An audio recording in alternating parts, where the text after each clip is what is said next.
नमस्कार दोस्तों, मैं डॉक्टर अनिल कुशवाहा। दोस्तों, आज बड़ा खुशी का दिन है और खुशी का दिन ये है कि कल जो रिजल्ट आया है बीपीएससी का, पीजीटी लेक्चरर का और टीजीटी का जब रिजल्ट आया, तो लगभग डॉक्टर नोट्स बायोलॉजी के 15 ऐसे मित्र हैं जिन्होंने जूलॉजी और बॉटनी में सिलेक्शन पाया है, तो उनको ढेर सारी शुभकामनाएं।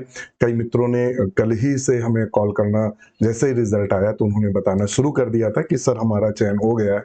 ये पूरे डॉक्टर नोट्स बायोलॉजी के परिवार के लिए जितने भी मित्र हमसे जुड़े हैं, उन सबकी मेहनत का फल है जो इतना अच्छा रिजल्ट आया कि 15 लगभग 15 लोग सिलेक्ट हुए हैं। उनमें से आपके कुछ जो जिन मित्रों ने अपने फोटो हमें शेयर किए और मार्क्स और रिजल्ट शेयर किया उनका है। कुछ मित्रों ने सिर्फ फोन पे ही बात की, उनका डाटा नहीं शेयर हो पाया, तो इसलिए तो देखते हैं। ये मित्र हैं जिनका सिलेक्शन हुआ है।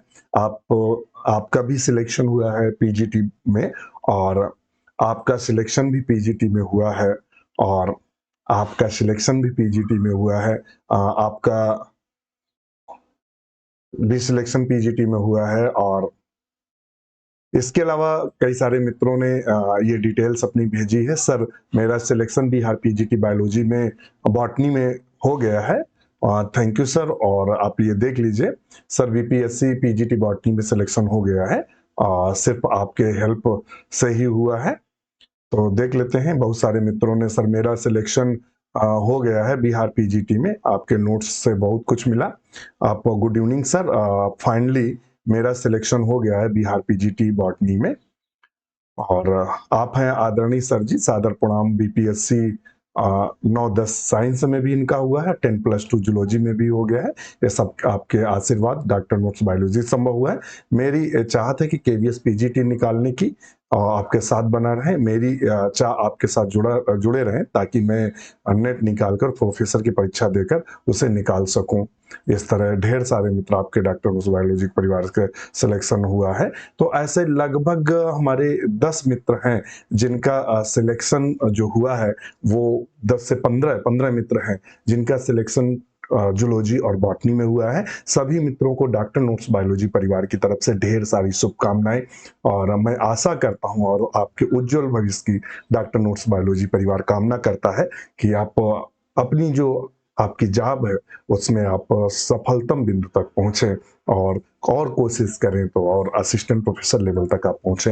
इन शुभकामनाओं के साथ सभी मित्रों को ढेर सारी शुभकामनाएं। जितने भी मित्र हैं हमारे जो यहाँ तक पहुंचे हैं, वो उनकी लगन मेहनत का परिणाम है। तो इसलिए डॉक्टर नोट्स बायोलॉजी परिवार पुनः उनको ढेर सारी शुभकामनाएं देता है। यदि आप भी हमसे जुड़ना चाहते हैं तो आज ही हमसे जुड़ें, और हमारा ऐप है doctor notes biology. Doctor notes biology के नाम से आपको गूगल बायोलॉजी और गूगल प्ले स्टोर पे आपको अवेलेबल हो जाएगा। और सिर्फ वो जो है बैच है 799 का एक है, एक 1199 का है और 1099 का है, और प्रैक्टिस बैच जो है वो ओनली 499 का है। तो आज ही जुड़ें। इसके साथ आपको क्या मिलेगा? नोट्स की पूरी लाइब्रेरी मिलेगी, प्रैक्टिस सेट अवेलेबल रहेंगे। इसके अलावा नोट्स, प्रैक्टिस सेट और रात में डिस्कशन होता है, वो अवेलेबल रहेगा, और आपकी 24 आवर हेल्प उपलब्ध रहेगी। आप हमसे डायरेक्ट बात भी कर सकते हैं। नंबर हमारा दिया हुआ है, आज ही जुड़ें। ये हमारा हेल्पलाइन नंबर है जिस पे आप कॉल या मैसेज कर सकते हैं। ऑफिस टाइम पर आपको जरूर सहायता की जाएगी। आज ही जुड़ें। लगभग अब तक 300 ऐसे मित्र हैं जो TGT, PGT, LT, GIC, KVS, NBS, DSSB, RPSC आदि एग्जामों में सफल हो चुके हैं। आज ही आप डॉक्टर नोट्स बायोलॉजी का हिस्सा बनिए। शुरू करते हैं वीडियो। तो आज हम बात करने वाले हैं, एक ये पेपर है एग्जाम का, सीबीटी लेवल का है, कंप्यूटर बेस्ड एग्जामिनेशन हुआ झारखंड का। वहां का ये पीजीटी का पेपर है।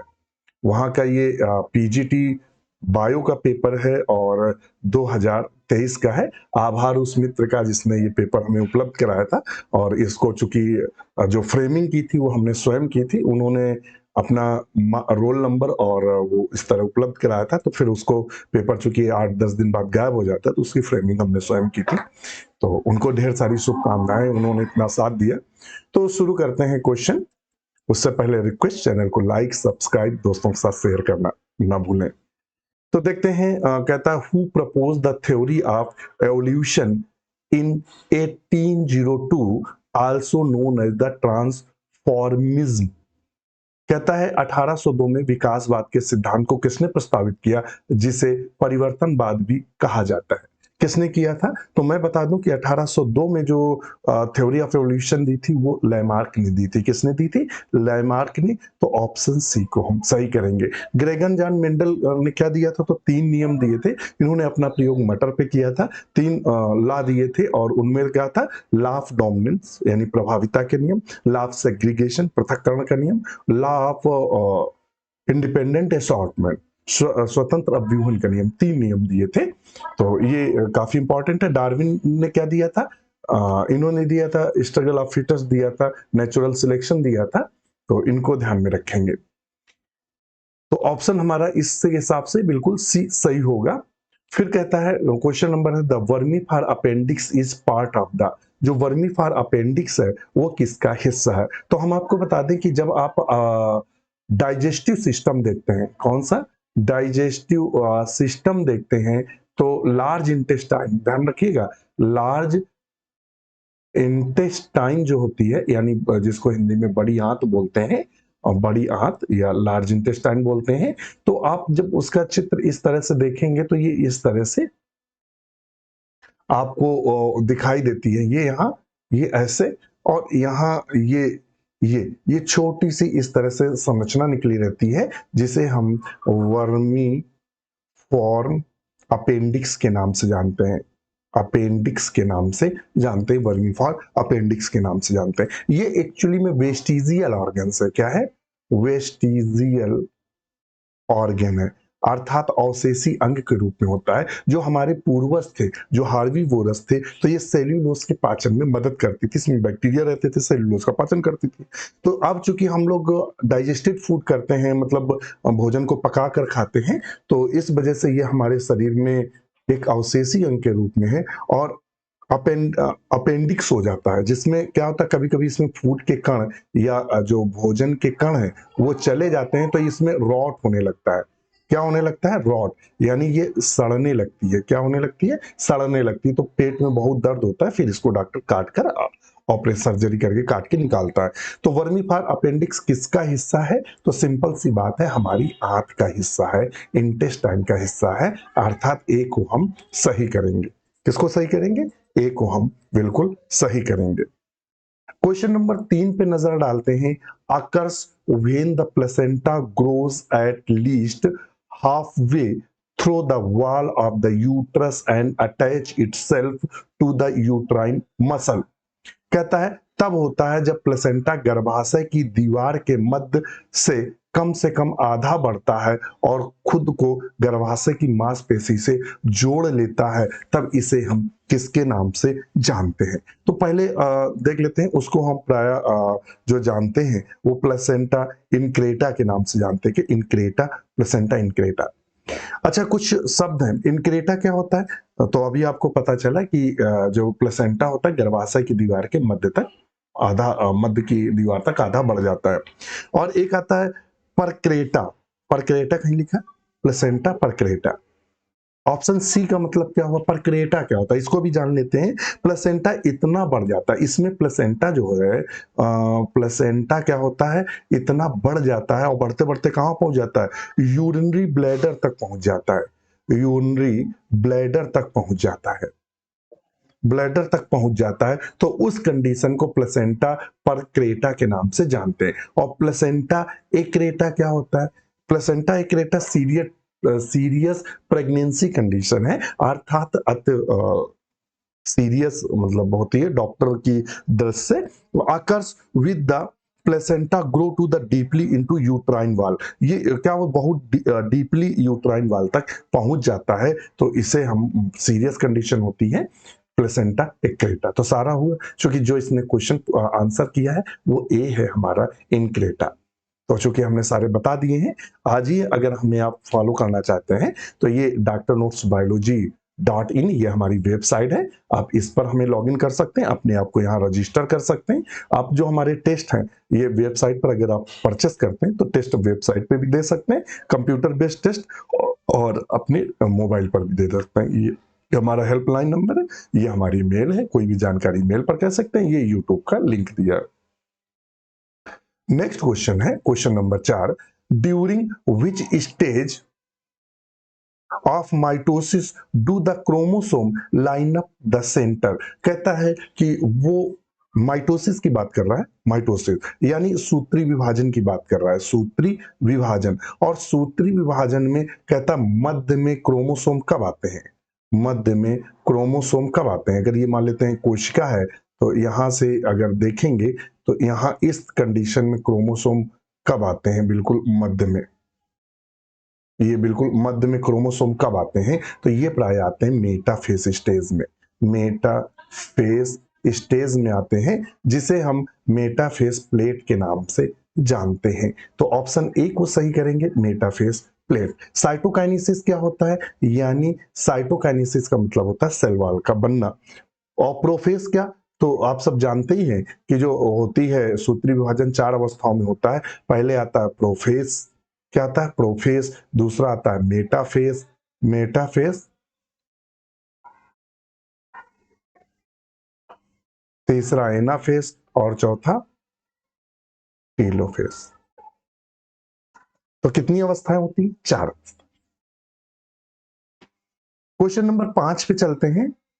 Is the natural colouring of the an animal which enable to the blend in the surrounding. एक जानवर का प्राकृतिक रंग है जो इसे अपने परिवेश के साथ घुलने मिलने में सक्षम बनाता है। जैसे आपने देखा होगा लिजार्ड, मतलब छिपकली, जो जिसे गिरदाना के नाम से जानते हैं, गांव में गिरदाना बोलते हैं। तो वो क्या करता है, जिस लकड़ी पे जाता है, जहां जाता है, उसी हिसाब से अपने शरीर का रंग बदल लेता है। और पत्तियों की तरह, पत्ती अगर ग्रीन है तो ग्रीन की तरह हो जाता है। तो शत्रु क्या करता है, उसको पहचान नहीं पाता है। तो ये किस वजह से होता है, तो ये इस वजह से होता है कि इसे मिमिक्री बोलते हैं। क्या करना, मिमिक्री। जैसे कुछ कीट होते हैं तो देखना बिल्कुल छाल, जैसे पेड़ की छाल होती है बिल्कुल उसी तरह होते हैं, आपको पता ही चलता कीट बैठा हुआ बिल्कुल हूबहू। तो इसे क्या बोलते हैं, तो इसे छद्मावरण बोलते हैं या कॉम्फ्लेक्ट बोलते हैं। क्या बोलते हैं, कॉम्फ्लेक्ट के नाम से जानते हैं। तो ऑप्शन सी को हम सही करेंगे। नेक्स्ट क्वेश्चन है, what does EESC stand for the context of ozone depleting compounds. कहता है ओजोन क्षयकारी यौगिक के संदर्भ में EESC का पूर्ण रूप क्या है। तो जो नासा है, नासा के अकॉर्डिंग इसका जो पूर्ण फॉर्म है या पूर्ण रूप क्या है, वो नासा के अनुसार इसका क्या है। तो इसका ऑप्शन है equivalent effective stato stato sorry stato spheric chlorine. क्या है, इक्विवेलेंट इफेक्टिव स्ट्रेटोस्फेरिक क्लोरीन। इसका पूरा फॉर्म होता है, ई से हो गया इक्विवेलेंट, ई से हो गया इफेक्टिव, स्ट्रेटोस्फेरिक का मतलब हो गया यस, और सी का मतलब हो गया क्लोरीन। तो ऑप्शन डी को हम सही करेंगे। नेक्स्ट क्वेश्चन है, is are also known as ectotherms because their body heat is derived exclusively from their external environments। कहता है को एक्टोथर्म के रूप में भी जाना जाता है क्योंकि उनके शरीर की गर्मी विशेष रूप से उनके बाहरी वातावरण से प्राप्त होती है। तो ऐसे जीवों को हम किसके नाम से जानते हैं, तो इनको प्राय हम पिक्लोथर्म्स के नाम से जानते हैं। ऑप्शन सी है पिक्लोथर्म्स। नेक्स्ट क्वेश्चन पर चलेंगे। Human growth hormone HGC is polypeptide composed of amino acid. कहता है जो ह्यूमन ग्रोथ हार्मोन्स होता है, और ह्यूमन ग्रोथ हार्मोन्स कहां से बनता है, तो ह्यूमन ग्रोथ हार्मोन्स बनता है एंटीरियर पिट्यूटरी ग्लैंड से बनता है। और ध्यान रखिएगा इसकी कमी से क्या हो जाता है, अगर इसकी कमी हो जाए तो डॉर्फिज्म हो जाता है। फिज्म हो जाता है, बौनापन। और अगर ज्यादा हो जाए तो एक्रोमेगैली हो जाती है या जियांट शरीर दैत्याकार हो जाता है इसकी अधिकता से। तो कहता है ये प्रोटीनियस होते हैं, प्रोटीन के बने होते हैं। किसके बने होते हैं? प्रोटीन के। और प्रोटीन किसके बने होते हैं? अमीनो एसिड के। और कहता है इसमें कितने अमीनो एसिड पाए जाते हैं? तो ऑप्शन डी है सही है, 191 अमीनो एसिड पाए जाते हैं। तो क्वेश्चन नंबर 8 का हम क्या सही करेंगे? क्वेश्चन नंबर 8 का डी सही करेंगे। 191 191 अमीनो एसिड देखने को मिलते हैं। Is an enzyme released by platelets which help in coagulation of blood। कहता है जो प्लेटलेट्स, देखिए ब्लड में क्या पाया जाता है? ब्लड में जो पाया जाता है उसमें आरबीसी पाई जाती हैं और डब्ल्यूबीसी पाई जाती हैं और प्लेटलेट्स पाई जाती हैं, प्लेटलेट्स पाई जाती हैं। तो प्लेटलेट्स जब फटती हैं तो उसमें थ्रोम्बोकाइनेज नाम का एंजाइम निकलता है। क्या निकलता है? थ्रोम्बोकाइनेज नाम का एंजाइम निकलता है जो कि ब्लड क्लॉटिंग में मदद करता है, यानी रक्त क्लॉटिंग में मदद करता है, यानी रक्त के थक्का जमने में मदद करता है। तो क्वेश्चन नंबर 9 का जो सही होगा वो ऑप्शन बी सही होगा। तो क्वेश्चन नंबर का क्या सही करेंगे? 9 का बी। नेक्स्ट क्वेश्चन है, Drosophila has pairs of chromosome and linkage group. तो देखिए जितने पेयर्स होते हैं वही उसके लिंकेज ग्रुप होते हैं। तो ड्रोसोफिला में पेयर्स ऑफ क्रोमोसोम की संख्या कितनी होती है? तो प्रायः होती है 4 और उसके लिंकेज जो ग्रुप होंगे वो भी 4 होंगे। तो ऑप्शन डी सही है। नेक्स्ट क्वेश्चन है, name the functional unit of the absorption of digested food. कहता है name of the functional unit of absorption of digested food. Digested food, तो देखिए जो हमारा आंत होता है या इंटेस्टाइन बोलते हैं इंग्लिश में, इंटेस्टाइन, इंटेस्टाइन में विलाई पाई जाती है। और ये कैसे होती है? तो ये इस तरह से फिंगर लाइक उभार होते हैं, ये ऐसे, ये तो ये क्या करती हैं? ये इस तरह से मूवमेंट करती रहती हैं और फूड इन्हीं से एब्जॉर्ब होता है। क्या होता है? फूड इन्हीं से एब्जॉर्ब होता है। तो वही कहता है पचे हुए भोजन के अवशोषण के लिए कार्यात्मक इकाई का नाम बताइए। तो ये इकाई होती है विलाई। जो फिंगर लाइक संरचना होती है वो क्या होती है? विलाई होती है। क्रिप्स ऑफ लीवर कुहन, ये भी आंत में पाई जाती है। ब्रूनल ग्लैंड आंत में पाई जाती है। फायर पैचेस इंटेस्टाइन में पाई जाती है। मगर चूंकि उसने यूनिट पूछा है तो ऑप्शन हम क्या करेंगे? तो ऑप्शन जो हम करेंगे वो करेंगे क्या? विलाई। विलाई क्या होती है? उंगली नुमा संरचना होती है और इस तरह से मूवमेंट किया करती हैं और ये फूड को जो पचा हुआ भोजन होता है उसको एब्सॉर्ब करती हैं। नेक्स्ट क्वेश्चन है, which of the following is not a type of non probability sampling. कहता है निम्न में से कौन गैर संभाव्यता प्रतिचयन का प्रकार नहीं है? तो इनमें से कौन नहीं है? तो 13 का सही क्या करेंगे? सी, स्तरीकृत प्रतिचयन या स्टर्टिफाइड सैंपलिंग। तो ऑप्शन सी को हम सही करेंगे। नेक्स्ट क्वेश्चन पर चलते हैं। नेक्स्ट क्वेश्चन करता है 14 number, the circadian rhythm is cycle based on A time period. देखिए रिदम साइकिल क्या होता है? रिदम साइकिल का मतलब होता है जो सर्केडियन लय होती है तो वो आपकी, जैसे कि आप देखते होंगे कि एक टाइम पर आपकी अपने आप आंख खुल जाती है, आप जग जाते हैं, एक टाइम पर आपको नींद आने लगती है, एक टाइम पर आपको काम करने का मन होता है, एक टाइम पर काम करने का मन नहीं होता है। ये जो सर्केडियन रिदम होता है, सर्केडियन रिदम का मतलब जो बायोलॉजिकल घड़ी होती है, आपकी जो बायोलॉजिकल घड़ी होती है इससे संबंधित है। तो वो 24 घंटे के आधार पर निर्धारित होती है, 24 आवर पर। तो ऑप्शन सही करेंगे ए को। 14 में क्या सही करेंगे? तो 14 में हम ए को सही करेंगे। नेक्स्ट क्वेश्चन है, in the law of dominance which character appear in F1 generation. कौन सा कैरेक्टर लॉ ऑफ डोमिनेंस में होता है? तो मेंडल ने क्या लिया था? मान लेते हैं हमने टाल टाल ले लिया और स्मॉल टी टी, ये हो गया हमारा टाल और ये हो गया ड्वार्फ। ठीक है, इसको इससे क्रॉस करा दिया, capital T small T, capital T small T, इसका इससे करा दिया कैपिटल टी स्मॉल टी और कैपिटल टी स्मॉल टी। ये हो गया F1 जनरेशन। तो ये सारे कैसे हैं? जो डोमिनेंट है वही प्रभावी है। सारे पौधे कैसे आए? टाल टाल आए। कैसे आए? टाल टाल। तो अब इसमें क्या हुआ? F1 generation which character appear, तो कौन सा कैरेक्टर हमें दिखाई दे रहा है, डोमिनेंट वाला हमें एपियर दिखाई दे रहा है, सब टाल टाल हैं, और जो रिसेसिव वाला स्मॉल टी था वो छुप जाता है, यही लॉ ऑफ डोमिनेंट कहता है, तो ऑप्शन डी को हम सही करेंगे। नेक्स्ट क्वेश्चन है, what is the process of polymerization of amino acid to form a polypeptide? What is the process of polymerization of amino acids to form a polypeptides?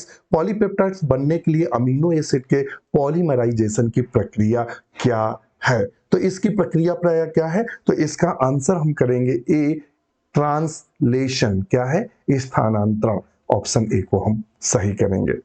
Number question next है, what are the components of human blood? What are the components of human blood? Human blood का components क्या है? तो अभी हमने आपको बताया था आरबीसी भी है, डब्ल्यूबीसी है, प्लेटलेट्स भी है, प्लाज्मा भी है, तो ऑप्शन डी सही लगाएंगे, ऑल ऑफ द एबव। इनमें से सभी मिलकर ह्यूमन का कंपोनेंट्स बनाते हैं। क्योंकि प्लाज्मा होता है, प्लाज्मा के बाद उसमें जो कणिकाएं होती हैं वो डब्ल्यूबीसी, आरबीसी और प्लेटलेट्स होती हैं, तो इसमें ऑल ऑफ द ऑप्शन आएगा, ऑप्शन डी सही करेंगे 17 में। नेक्स्ट क्वेश्चन है, एंटोमोलॉजी। लोग एंटोमोलॉजी से एमएससी करते हैं, और कहां एमएससी एंटोमोलॉजी से होती है? तो एक तो जूलॉजी में स्पेशल पेपर होता है एंटोमोलॉजी, और दूसरी चीज एजी एंटोमोलॉजी से होती है, एंटोमोलॉजी से होती है। कीट विज्ञान बोलते हैं इसको, क्या बोलते हैं? कीट विज्ञान के नाम से जानते हैं। तो कहता है कीट विज्ञान किसका अध्ययन है? तो ये प्राय कीटों का अध्ययन है, या इंसेक्ट का अध्ययन है। एंटोमोलॉजी में हम इंसेक्ट का अध्ययन करते हैं, या विभिन्न प्रकार के कीटों का अध्ययन करते हैं, इसीलिए इसे एंटोमोलॉजी के नाम से जानते हैं। क्वेश्चन नंबर 19 देखते हैं, कहता है which is also called incomplete cleavage and is usually observe in embryos with the large amount of yolk. कहता है जिस अधूरा विदलन भी कहा जाता है, आमतौर पर बड़ी मात्रा में जिसमें योक होता है और उसमें होता है, तो ये प्राय क्या होता है? ये कैसा होता है? तो ये प्राय मीरोब्लास्टिक क्लीवेज होता है। कैसा होता है? मीरोब्लास्टिक क्लीवेज होता है। तो 19 में हम प्राय क्या करेंगे? डी, क्योंकि इसमें योक ज्यादा होने के कारण, क्या योग की मात्रा ज्यादा होने के कारण क्लीवेज पूरा ना होकर आधा होता है, इस प्रकार के क्लीवेज को मीरोब्लास्टिक कहते हैं। ये देखो होलोब्लास्टिक है, होलोब्लास्टिक क्लीवेज किस में होता है? या तो माइक्रोलिसाइथल एग में होता है जिसमें बहुत कम योग की मात्रा हो, या एलिसाइथल एग में होता है तो उसमें होलोब्लास्टिक होगा। यहाँ मीरोब्लास्टिक के लिए जो होलोब्लास्टिक दिया तो वो होगा ही नहीं। None of above, option D ही सही है। नेक्स्ट क्वेश्चन है, which method is sometimes referred to as instrumental conditioning and the methods of learning that the rewards the punishment of modify a behavior? किसी विधि को कभी कभी इंस्ट्रूमेंट कंडीशन, सीखने की विधि कहा जाता है, जो व्यवहार को संशोधित करने के लिए पुरस्कार और दंड का प्रयोग करते हैं। कहता है कुछ के लिए क्या करते हैं, बच्चों को पनिश भी करते हैं, या उनको लालच देते हैं कि हमको घड़ी दिलवाएंगे या साइकिल दिलवाएंगे, मोबाइल दिलवाएंगे, अगर आप ये काम अच्छे से कर लोगे, तो उसे हम किसके नाम से जानते हैं? तो 20 का क्या सही होगा? 20 का डी सही होगा, ऑपरेटेड कंडीशनिंग। क्या होगा? 20 का कौन सा ऑप्शन सही है? D, operated conditioning.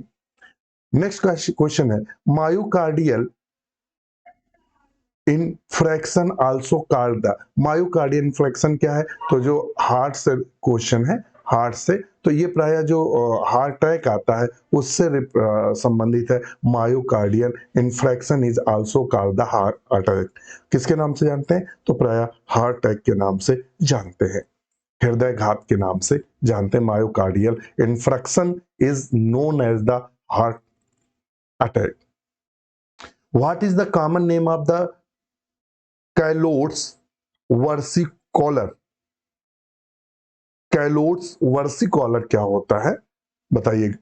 Tree lizard है, वॉल लिजार्ड है, और मॉनिटर या गार्डन लिजार्ड है। इसको हम किस नाम से जानते हैं? तो 22 का हम क्या सही करेंगे? तो सी कहेंगे। सी में क्या आएगा? Garden lizard. नेक्स्ट क्वेश्चन है, are called the coding sequence of DNA of genes. जो कोडिंग सीक्वेंस होता है डीएनए ऑफ द जीन्स, यानी जीन्स के डीएनए का कोडिंग अनुक्रम क्या होता है, उसे एक्सॉन्स के नाम से जानते हैं। किसके? एक्सॉन्स। ऑप्शन बी सही करेंगे। नेक्स्ट क्वेश्चन है, the is hollow tube the connects your throat या pharynx to the rest your respiratory system.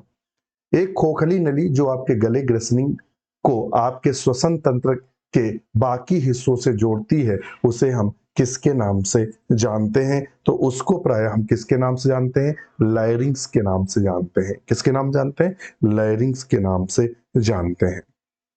और आज का लास्ट क्वेश्चन,